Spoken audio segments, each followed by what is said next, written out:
Thank you everybody for stopping by today and having listened to what we have to share. Before we get started, I just want to tell you a little bit about myself. Like Val mentioned, my name is Dana Dickeson. I'm actually speaking to you from Fredericton, New Brunswick in the very east coast of Canada, a small little city here that very near the Atlantic Ocean. And for my US attendees, I'm about a 45-minute drive from the Maine border, to give you some perspective.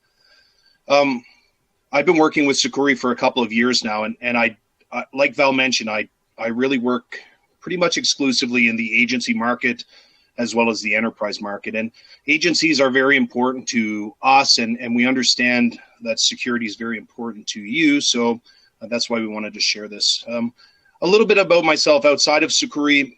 Security is really a part of who I am. I'm a former police officer.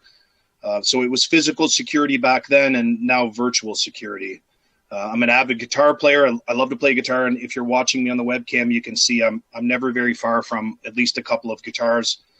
Also big into martial arts, Brazilian Jiu-Jitsu black belt, and little Brazilian Jiu-Jitsu plug. It's a grappling martial art. If you don't know what it is, check it out. It's awesome. But anyway, without further ado, let's jump into the content. So I wanted to offer a bit of a disclaimer, I guess, before we, or maybe we'll call it a qualifier before we really kick off. Security is a huge conversation, and, security in itself and security around a website is a big conversation. And then how can an agency or someone who's involved in websites implement security on a large scale? That's an even bigger conversation. So I can't give you all that information in a 30-minute talk. So that's something to keep in mind, that we're really just going to scratch the surface today of this conversation. Also, some of the information I'm going to provide is general, and it might not fit to you specifically, but I have two specific goals that I'd like to accomplish today. And if you can walk away with these things, checked off, then that's going to make me feel like I did what I wanted to do. The first is to help understand the risks, the implications, and what it means and what effect security can have. The other thing, and the most important thing, is to start to think about a plan. My mother always used to tell me, if you fail to plan, then you can plan to fail. And I draw from my mother's isms a lot, but that's something that stuck with me. And I think it's true when it's related to security. So the first question I want to address is, who should be concerned with web security? And first and foremost is obviously the website owner. It falls to the owner of the website to take that responsibility. But also, it's people like the attendees here today, which I'm guessing are developers and agencies, SEO firms, marketing, hosts, managed service providers. Really, we could say anyone who has a hand in the website or is responsible for a website, then you need to be concerned with security. So as a web agency, you have a really unique role, because in many instances, you are the trusted party by the website. And much of what the client learns about web technology and security specifically is going to be from you. So because of that, you really have the ability to have an effect on the overall state of web security. It's incumbent upon us to provide that advocacy, and not only deliver our core services, but provide advocacy for security, build sites that are safe and secure, and provide secure practices to our clients. So we really don't have the ability to just ignore security, because it has such a big effect on what we do, what you do, and the overall ecosystem. One of the challenges really, and I have conversations, on a daily basis with different stakeholders in web agencies. And I use that term broadly, but we know that can include a whole bunch of people who manage websites. How do you introduce security? And at first this slide said, how do I introduce security to my clients? But as I thought about it, you're really not trying to just introduce security to your clients, but you also have to introduce security to your coworkers, to your employees, to your employers, to the other stakeholders in the company. So there's more than just the client involved. And how do we do that? How do we get the message out there? So the first thing is communication. We need to start to talk about the problem. talk about the risk, talk about the implications, and talk about the value of implementing a security approach. How do you find out that information? It's through education. So the first step is to educate yourself. The second step is to communicate that education to those stakeholders, to those clients, to the employees, coworkers, employers, okay? I like G.I. Joe when I was a kid, and he always used to say, now you know, and knowing is half the battle. And I think that's a big part. You don't know what you don't know, and your clients don't know what they don't know. So it's incumbent upon us to help inform those website owners of the risks. So one strategy that I've been able to identify and something we wanted to talk about is starting to account for security early in the project lifecycle. So let's just take a look at a really basic project lifecycle, discovery, design, development, deployment, okay? And all too often what we find is that the security conversation comes in at the end, when the site's already deployed, and now there's this afterthought of security. What we propose is that security should be part of the discussion from the very beginning, right from your first conversation when this client is still just a prospect for your firm. This is the time to start to build that expectation and help involve the client in planning for a secure website. And that's really going to help. So how can we do that? We have to start to convey the risks. So the question we pose is, why is security important?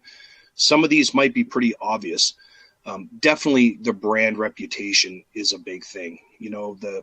The brand is made up of the user's experience, and your design, your content, your product, your service, what the website is there to promote, that is the brand. And if that's disrupted or people don't trust that, then they're going to be less likely to support the brand. The second is economic. If business is lost, then whether that's an e-commerce site, maybe there's advertising dollars that are lost, even just a brochure site that drives business to a physical location. If that's not there for the customer, then they're going to have losses regarding that. And the final thing is the economic stress. And this is something that, there's anxiety involved. We deal with people who have hacked websites all the time, and we see firsthand the level of anxiety. Nothing can be done quick enough. There's confusion. There's no plan on how to move forward. They're not sure what to do or how to handle these incidences. They might be angry, and some of that might be directed towards you, because I'm guessing that, one of the first phone calls they make is to you.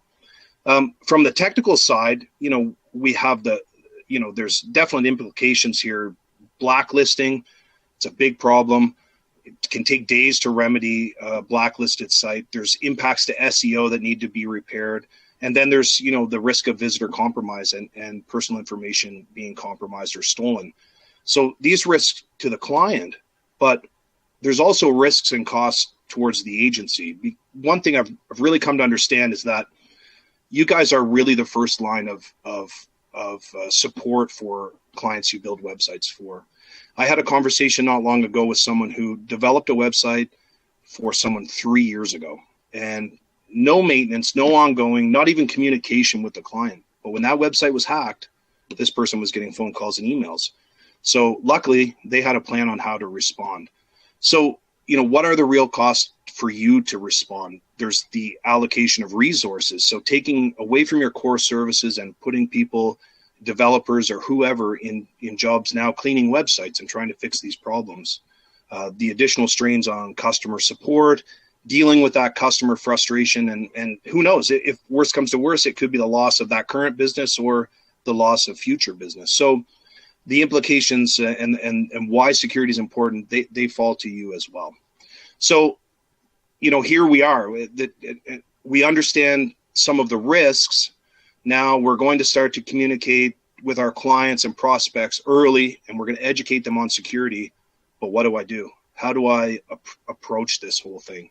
So what you're seeing here in this graphic, I'm drawing this from a great article that was recently published by Tony Perez. Tony is the product VP here at Sucuri. You can find this article on perezbox.com, and I really recommend you read it. And there's a reference slide at the end here. You'll be able to find everything I referenced through this presentation.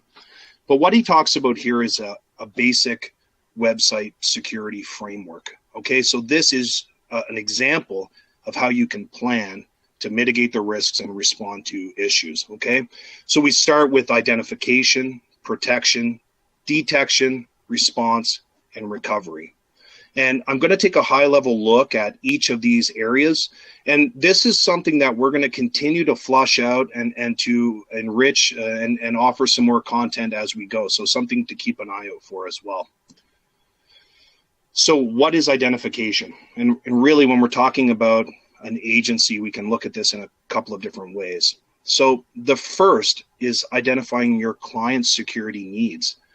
These clients are not all the same, so they each have individual needs. And if you understand those pain points and those specific risks, then it's going to help you create a value proposition that's going to resonate with that particular client. So take these few examples. If you have an e-commerce site, then there's PCI compliance.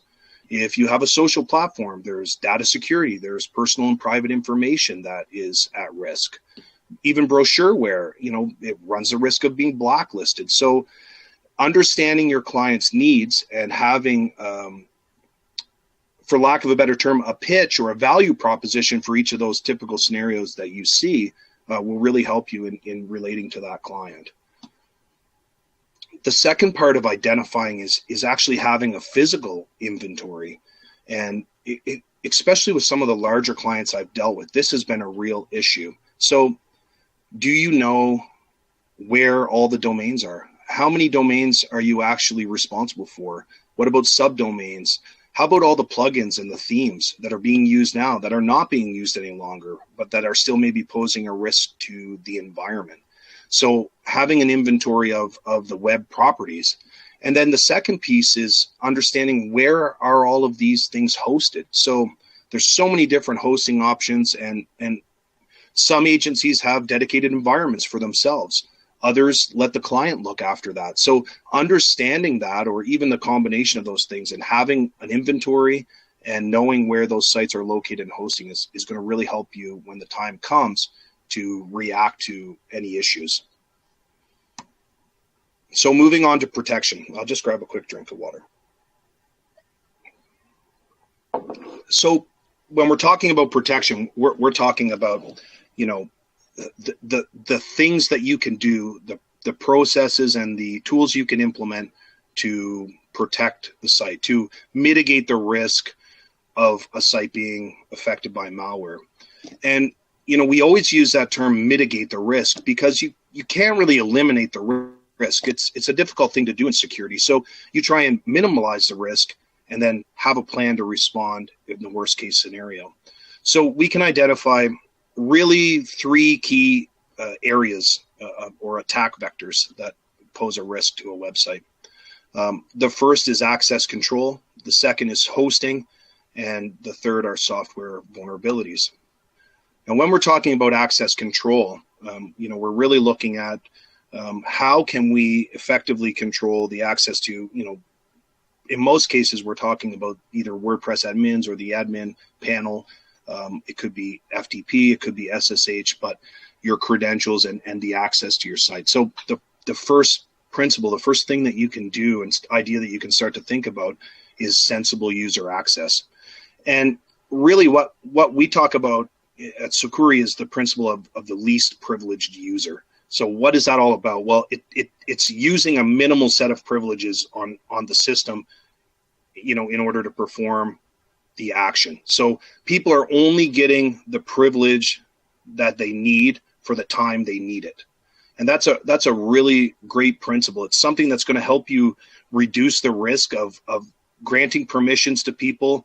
And one of the big issues is not just the permissions that you grant, but it's not taking those permissions away when the work is done. So something to think about, user access. The other piece of that are passwords. And I did some research leading up to this webinar, and I read a study, and the link is in the references as well. But they mentioned that they studied thousands of websites and passwords, and they found that the most common password today is still 12345, and the second most common password is 1234567 8. And they found that 1 in 5 people in their study were using one of the top 5 most used passwords. So passwords are still a really big problem. What can you do? Well, passwords need to be complex, they need to be long, and they need to be random. So complex, using different characters and capitals, non-capitalized numbers, long, 12 characters or longer, and random. If you can, nothing that indicates a pattern, okay?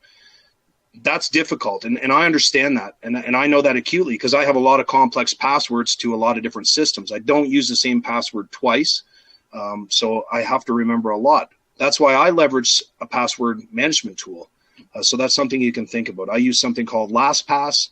It's something you can introduce to your clients, you can introduce to your company, a tool like that, and then you only have to remember one complex password.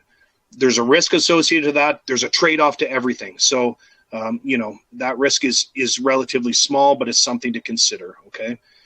The other piece of access control is controlling, user authentication. So employing something like two-factor authentication or CAPTCHA.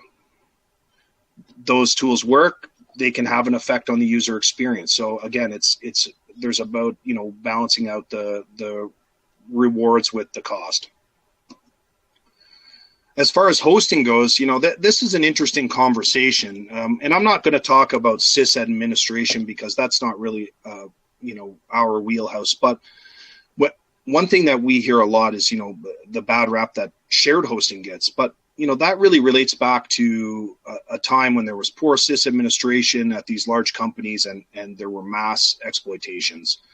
But really, what we've identified as a big issue is less the hosting environment. It's more about the number of sites that are associated to a hosting account. So in a single cPanel, for instance, hosting 20 sites, so, or even in a VPS or a dedicated server, if those sites are not isolated or, one site, one container, that type of principle, then there's the risk of this cross-contamination.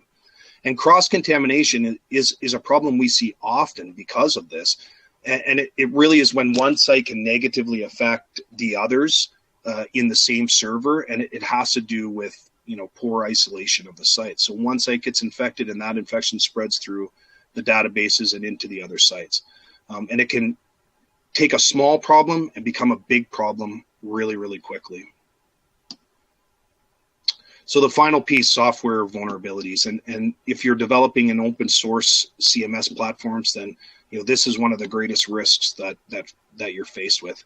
Really 3 categories of attacks. And again, these are really broad, but I don't want to get into the weeds on these specific types of attacks. If you're interested in learning more about any of these things, visit our blog. We have lots of great information there. So we're going to look at brute force attacks, which are password and username combinations and flooded with different combinations trying to compromise access. And that's where that access control becomes very important. The second, DDoS attacks, volume-based attacks, flood your server with requests and try and either disrupt the performance of the site or bring the site down altogether. And then, the final piece is that exploitation of software vulnerabilities. And really that's, that comes from the code of the CMS software. So some things that you can do and things that I'm sure all of you are aware of, but updating the sites. There's no question that a large majority of the sites that we deal with that are hacked, they are out of date. Not all of them, but a good portion of them. So updating is something that you can do to make things safer for you. Other things like changing default CMS settings. So some CMS applications are writable by the user. So they allow the user to install extensions, for instance. So changing those configurations, leveraging things like server configuration files to restrict permissions. Another useful thing, and just generally choosing extensions carefully. So look at the age of the extension, the number of installs and downloads that this has, and use legitimate sources. And all of those things can help offset the risk. So moving on to detection. So now you're in a place where you're addressing, security from a protection standpoint, and there still becomes an issue, or there's an issue that you need to be able to identify. So what do we need to look for, and what does detection mean, and what does monitoring mean? So there's really some areas that you need to address. First is being able to scan the core files and compare those against an up-to-date signature database for malware. Being able to identify malware in a timely fashion is going to help you respond quickly before an issue gets out of hand. Another thing, and a way of helping to deal with the unknowns, or maybe malware that the signature is not familiar at this point, is looking at file integrity. So having a baseline of the files, and then being able to see changes that are made that maybe they're outside of the rule set, or they're changes that should not happen. So to headers, for instance. So measuring file integrity. The other thing that we identify are some indicators of compromise. So some things that can point to a problem. So downtime. If the site is down, it could point to a malware problem. Changes that were not initiated by a valid source to the DNS or to the WHOIS. Really, really important things to look at. The other thing is monitoring blacklist agencies and making sure that if your site appears on a blacklist, that you have visibility into that. So detection could also be called visibility. You need to have the visibility into what's going on the back end. The next piece is the response. And response can be one of the most challenging things. Malware is complex, and it tends to spread and get worse over time. And so let's just say that you've been able to identify an issue. Now, what could a typical response to that look like? One, you need to isolate the site, remove malicious code, clean up the databases. You need to submit to Google or whoever to have it removed from the blacklist. Then you want to go through and verify all of those user accounts to make sure that there's not, illegitimate accounts in there. Change all of the passwords, all of the accesses.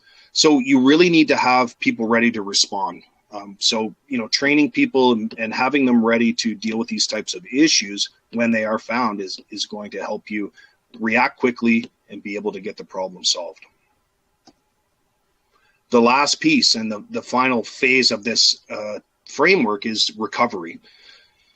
Recovery is, a combination of things, but one, it's can you identify how the site was infected in the first place? So the forensics and identifying, what caused the infection, what caused the issue, and then being able to harden or patch those vulnerabilities, rebuilding SEO and repairing customer relationships. So that can be something that could be a factor if the client's frustrated.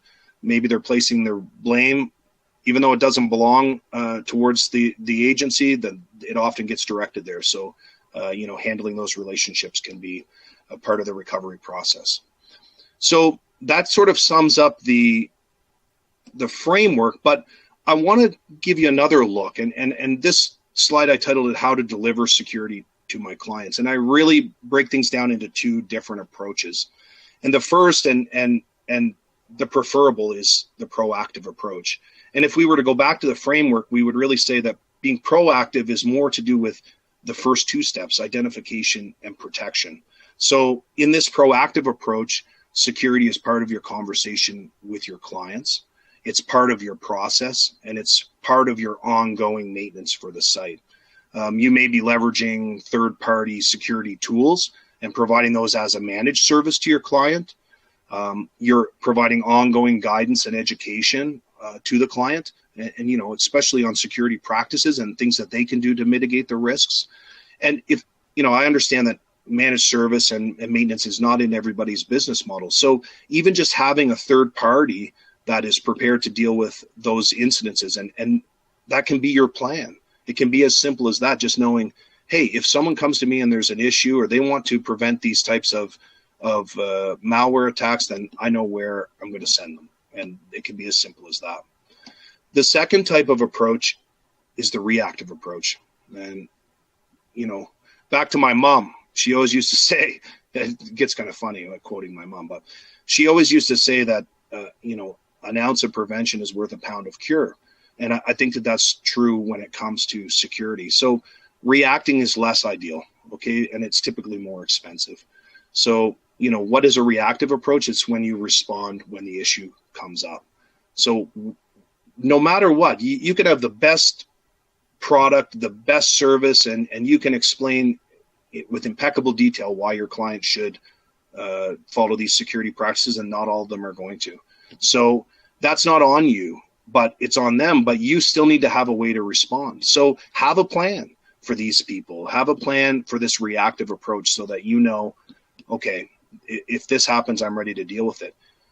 But more importantly, look at that as an opportunity to create value in a proactive approach. There's no better time to say, hey, here's how we can prevent this from happening again. Now, you didn't listen to me the first time.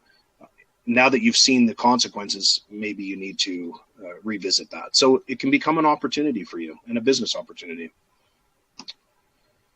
All right. So we're not going to spend a lot of time on this. This, it's not intended to be a promotion for Sucuri specifically, but I want to talk about, working with a third-party security provider.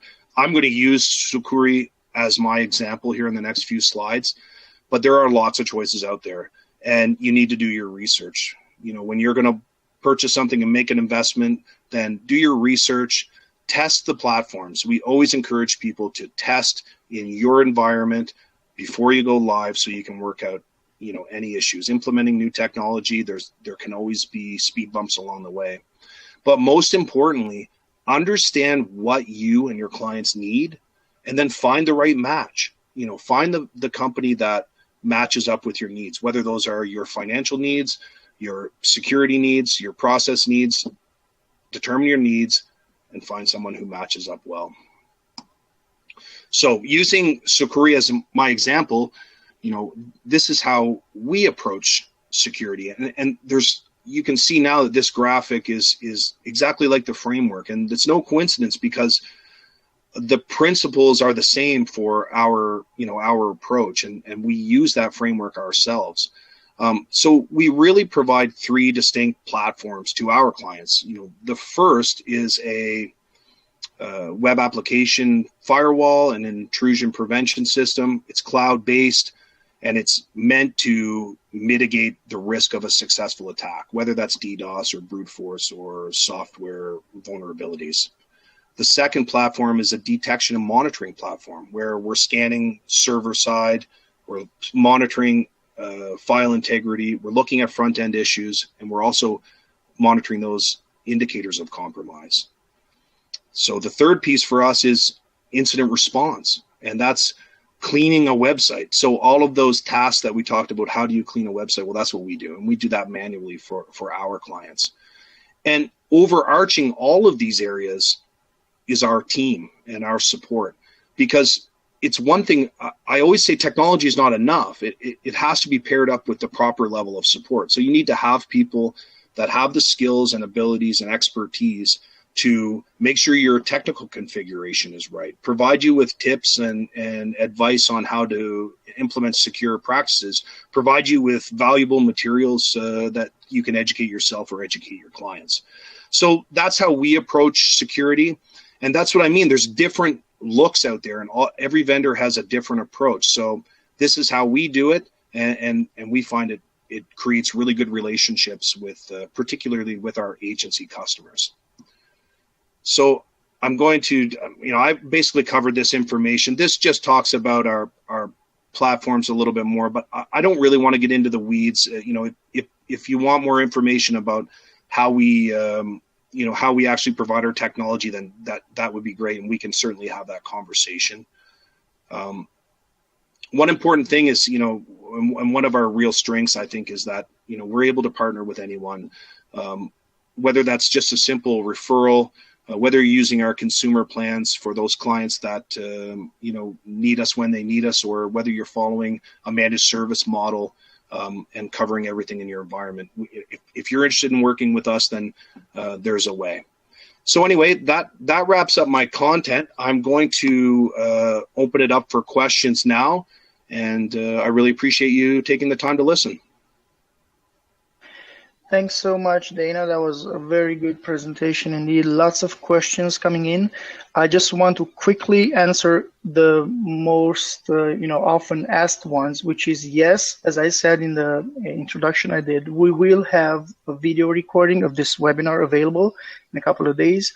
And also the slides that Dana used, and including the last slide with the reference list that he mentioned, we will be also making that available to all of you. And we're going to go into questions, Dana. Time really runs on us.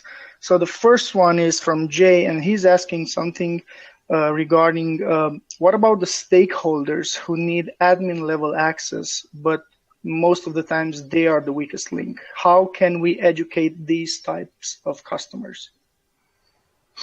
Well, that's a really good question, and that can certainly be a challenge. So, one is providing the least amount of privilege. I mean, wherever you can close a door that's not needed, that's what I suggest. But really, it's going to come down to education. So having those conversations about passwords, implementing secure practices. Unfortunately, that's not an easy thing to do, and it takes a commitment, and sometimes you're going to feel like a broken record. But you have to preach those practices until they really resonate with them. So I feel you, Jay. I mean, it's a tough situation, but just try and have those frank conversations and explain why. And if you make things in real terms, then you might get a little more buy-in. Thanks, Dana. Tom is asking, why do I need to protect all the sites in an environment? Oh, well, that's interesting. Yeah, that's a good question. So, I'm guessing that maybe Tommy has had a conversation with us before, because we do always recommend to, cover all of the sites in any given environment. The reason for that is that there's really no security tool that can defend against this cross-contamination issue that we talked about earlier. And actually, check out the cross-contamination link in my references when the slides come out, because that'll really, it lays it out in pretty clear terms. But the issue is that if one site gets infected, then all the other sites can be infected in really short order, especially, database infections, they spread very quickly. So we might have 50 sites on a server, 49 of those sites have the firewall. The one that does not gets infected, the firewall is not going to be able to stop that cross-contamination. So that's why we make that recommendation when there's more than one site in a hosting account. Thanks, Dana. And also another one's asking, what about sites that get little to no traffic? Are they still prone to attacks? Yeah, most definitely. I mean, the majority of attacks are automated, not targeted. So, these are bots that are looking for sites that are vulnerable. So, yes, for sure, the level of traffic really doesn't matter. I think when you're building value with the client around security, the question is, how important is the site to you? And that's often the proposal that I make. So is balancing the cost of protecting that site with the value of the site is going to be the challenge with smaller sites. But for sure, they're just as vulnerable. These bots, they don't discriminate. Thank you. Mark is asking, how should he handle security for clients that he's just starting a relationship with? Basically, he's building the websites now. What's the level of conversation he can have?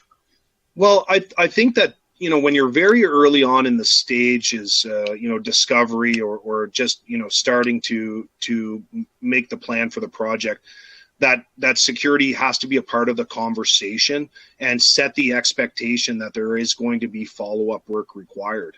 And if maintenance is the model that you're following, then obviously, building security into that offering is going to be important, and then having that conversation and educating your client about the risks and the needs, that's going to really help.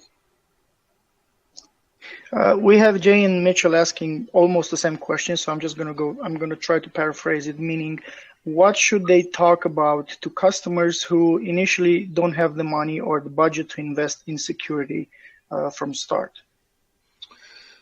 Well, that's a good question.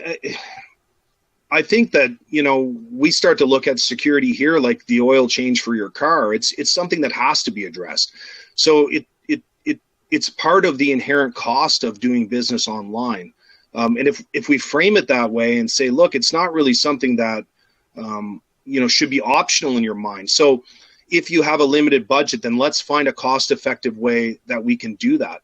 Because some of the practices that I outlined in the protection piece, I mean, you can get really deep there. And there's a lot of things that you can do on your own, even with no cost, to mitigate the risks.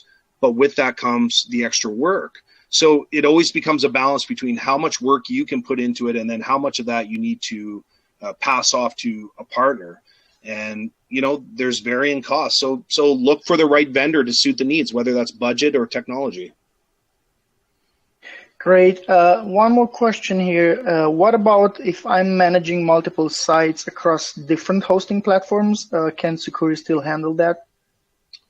Yeah. Oh, most definitely. I mean, the great thing about Sucuri is that our technology is really, CMS and hosting agnostic. I like to joke, but, any hosting environment is fine. As long as you have access to the A record, a DNS record, then, to point at our firewall IP, there'd be no issues there. So that's fine. I mean, and if there's some specifics, then, hey, let's connect and explain to me your environment, and I'll give you some advice. Great. I'm going to get one more because there's a lot of questions coming in, but time is running out. And it's a very often asked one as well. What about customers who say they do not need security because nobody ever attacked their sites? Yeah, it's kind of like saying you don't need insurance, but you don't need it until you need it. So that's how I would come back to that, and obviously not as frankly as that, but the risks are real, and it seems like it's a matter of time. So that makes for a tougher conversation, but just trying to explain that, hey, just because you haven't been hacked in the past does not mean you won't be hacked in the future. So let's be ready. And if you lay out the differences between, okay, here's what it looks like to take a proactive approach, and yes, there's this cost associated to that, but here's what it looks like if we need to respond, and that cost could be double, tripled, or more. So you could build value that way. Thanks, Dana, and of course, thank you very much to everyone watching. It's been very entertaining. Lots of questions still coming in. Please continue to send questions if you still have them through Twitter, as we said. Tweet us at Sucuri Security. Make sure you add the hashtag AskSucuri so we can find your questions and reply. Dana will also go through all the questions and answer them, so we will have all of them prepared on the website later on. Thank you, everyone, again, and be sure to subscribe to the new ones. Thanks, everybody.